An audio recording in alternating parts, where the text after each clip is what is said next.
Hello dear students, in this video we are going to discuss integrated rate law for first order reaction. Okay students, so let us consider a first order reaction, that is A Gibbs product. So first of all, initially when the value of T equal to 0, then concentration of reactant A is small a and product value is 0. After time t, क्योंकि आप जानते हैं कि concentration हमेशा क्या होता है reactants का, डिक्रीज करता है, तो ये क्या हो जाएगा a माइनस x. प्रोडक्ट की वैल्यू क्या हुई उस समय, x हो गई. ओके, तो rate of first order reaction depends on single concentration terms. So rate equal to k into concentration of a power 1. Okay students, अब हम क्या करते हैं, इसका डिफरेंशिएशन कर लेते हैं, इस इक्वेशन का डिफरेंशिएशन कर लेते हैं. तो डिफरेंशिएशन करने पर क्या हो जाएगा, dx upon dt equal to k into a minus x. Okay students, और इसको और कैसे लिख सकते हैं, ये a माइनस x इधर आ जाएगा, dx upon a minus x equal to k into dt. इसको हम लोग इक्वेशन नंबर फर्स्ट मान लेते हैं. Okay students, and we know very well differentiation को हटाने के लिए हम क्या कर सकते हैं, इंटीग्रेशन यूज करते हैं. ठीक है, जब डिफरेंशिएशन हटेगा तो इंटीग्रेशन लगाया जाएगा. Differentiation equation is variable separable from it, it can be solve with integration.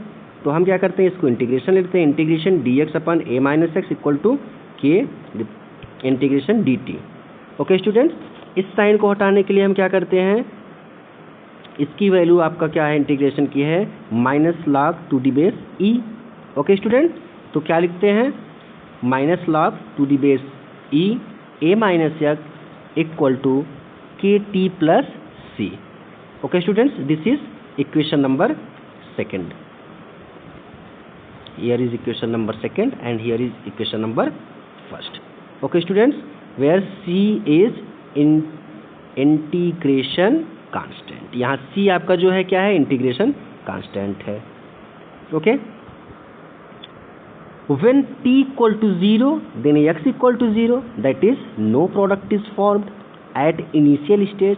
Putting these values in equation number 2.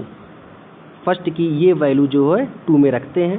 ठीक है, तो आपका ये है ऊपर, तो क्या हुआ, log to the base e a equal to k into 0 plus c. If c equal to minus log to the base e a, then putting the value of c in equation second, we get log minus log to the base e a minus x equal to kt minus log to the base e a. Then kt equal to log to the base e a minus log e into a minus x. Then kt equal to log to the base e a upon a minus x. Okay students, और k equal to log to the base e की value जो होती है, ठीक है, हम क्या करते हैं, log to the base e को हटाने के बाद हम log टू दी बेस 10 लिखते हैं, और वैल्यू क्या होती है 2.303. तो यहाँ log e के जगह 2.303 अपॉन t log 10 आ गया. ओके स्टूडेंट्स, क्योंकि log e की वैल्यू आपकी यही होती है 2.303 log 10. ये क्या हो गया आपका, k equal to 2.303 upon t log 10 a upon a minus x, equation number third. And remember log e की value 2.303 log 10. This equation can be also written as k equal to क्या हो गया 2.303 upon t log 10 r0 upon rt, equation number 4, where r0 equal to initial concentration of reactant and RT equal to remaining concentration of reactant at time t. Okay students, equation third and fourth are called integrated rate equation of first order reaction. Remember, this is equation number third and here is equation number 4. Both are integrated rate equation of first order reaction. Okay students, from fourth, the exponential form of kinetic equation may be also written as RT equal to R0 e power minus KT or RT concentration of RT upon R0 equal to e power minus kT.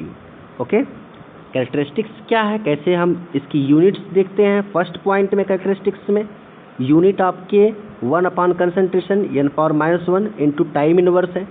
n क्या है, order of reaction है, या L upon mole power 1 minus 1 into second inverse हो गया.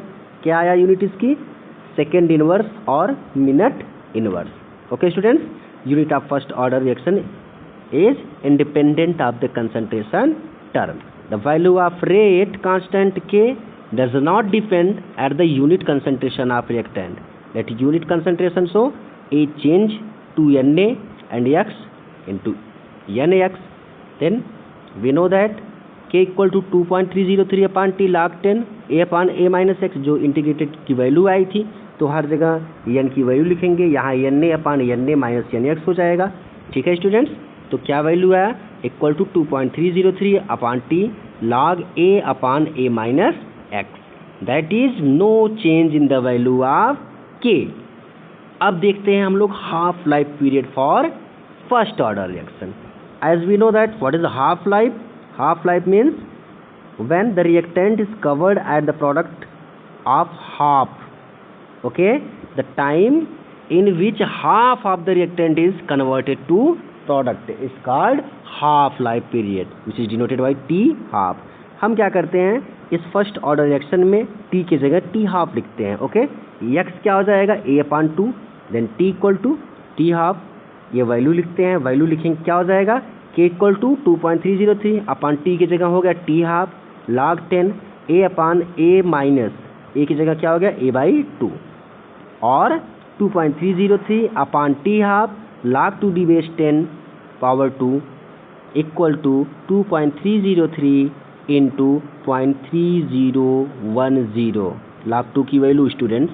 Then upon T half, या value क्या है, T half equal to 0.693 upon K.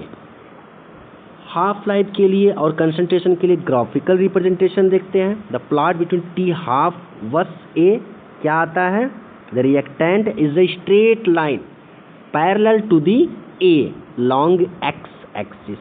Okay students, the equation of first order reaction, two different time intervals T1 and T2. हम क्या करते हैं, T1 और T2 वैल्यू लेते हैं, तो K equal to 2.303 upon T2 minus T1 हो जाएगा log 10 A minus x1 upon A minus x2.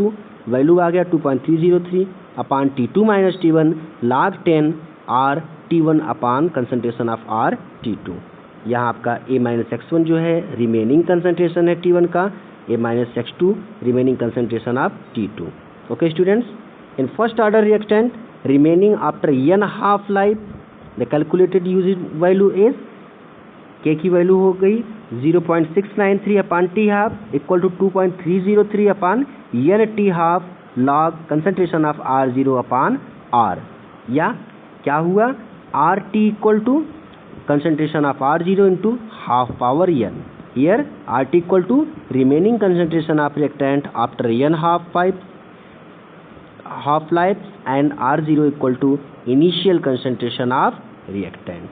Okay students, so this is the value of integrated rate equation of first order reaction and the value of T half here. This is integrated rate equation of first order reaction and the value of T half. T half equal to 0.693 upon K for first order. Okay, thank you.